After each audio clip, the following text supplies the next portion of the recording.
Good morning. Today we're going to talk about a common garden and greenhouse pest, aphids.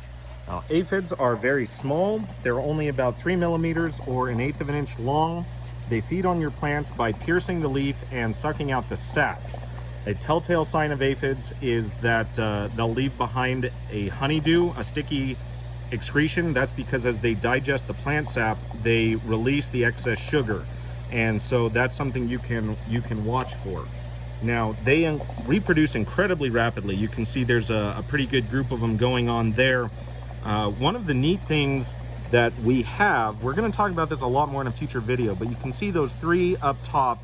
Those are actually predatory wasp cocoons. Those are mummified aphids that are part of that wasp life cycle, but we'll cover those in the future. So where to find aphids?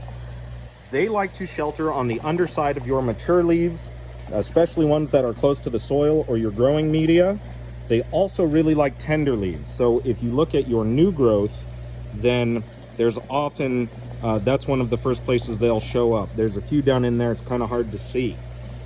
As far as why they are a problem, excessive aphid feeding can physically damage your plants simply by that action of piercing the leaves and extracting the sap, but they're also a really effective way at transmitting disease from one plant to the next. So if they feed on one and they pick up a virus or another pathogen from an infected plant, then when they move to other plants, they'll pierce that and they'll transmit that disease.